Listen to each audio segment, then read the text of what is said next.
हमारे इस क्लास में पढ़ें। और शुरुआती क्लास में हमारे कुछ मोटिवेशनल स्पीच होते हैं, क्योंकि ये मोटिवेशनल की जो कैंची है डेली चलती रहनी चाहिए, ताकि अनावश्यक बर्डन आपके जीवन में ना पड़े, आपके विचारों पे ना पड़े, आपके सपने पे ना पड़े।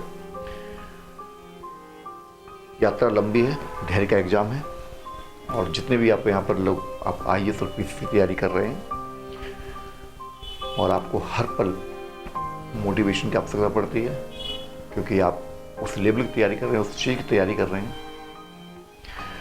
कई प्रकार की नकारात्मक विचार हमारे अब जीवन पर हावी हो जाती हैं। तो इस नकारात्मकता को एकदम साइड से अलग हटाइए और अपने जीवन में खुशियाँ लेके आइए, अपने जीवन में एक सकारात्मक सोच को डेवलप कीजिए। और हमारे सदी के एक महानायक और सदी के मेगा स्टार अमिताभ बच्चन के पिता श्री हरिवंश राय बच्चन हैं, और वो क्या लिखते हैं को अपनी चंद पंक्तियों में कि जब तक सफल ना हो नींद चैन को त्यागो तुम, संघर्ष का मैदान छोड़कर मत भागो तुम, कुछ किए बिना ही जय जयकार नहीं होती, और कोशिश करने वालों की कभी हार नहीं होती। ऐसे अनेक महापुरुष हैं जिन्होंने हमारे जीवन को सफल बनाने के लिए, जिन्हें हमें मोटिवेट करने के लिए बहुत त्याग करा।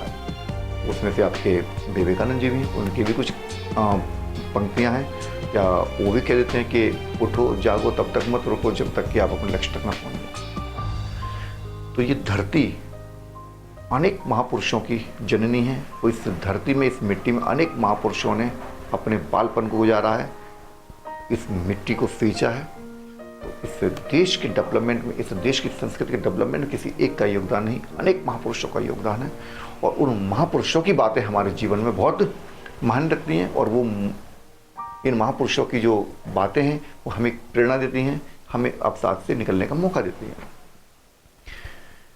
धन्य है इस भारत की धरा, धन्य है इस भारत की पावन धरा की मिट्टी, जिसमें अनेक वृक्ष हैं, तरह तरह के वृक्ष हैं।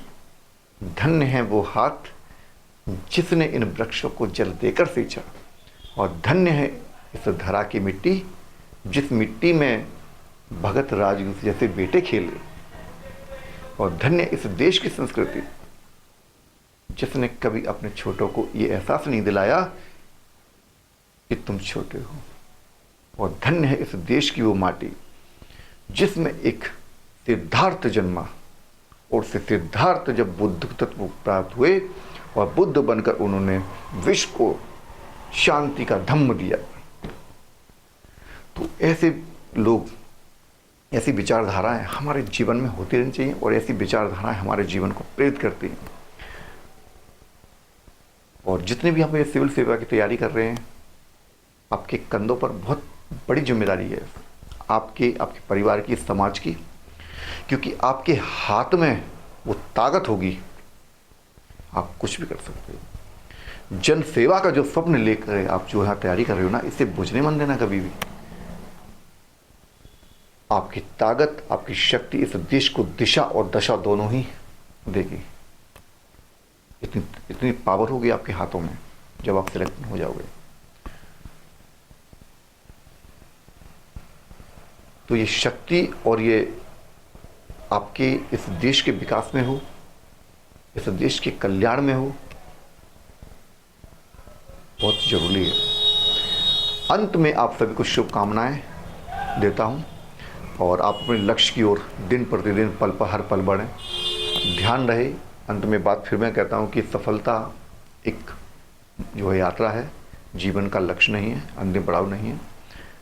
आप IAS और PCS बने या न बने, अपनी तैयारी में जी जान लगा दो, और समाज के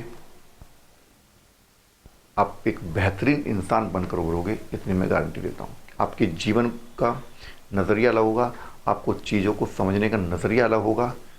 इस IAS की तैयारी, PCS की तैयारी इतना आपको कॉन्फिडेंस देती है कि आप दूसरों के, खुद के, परिवारों को, सोच को आप बदल सकते हैं।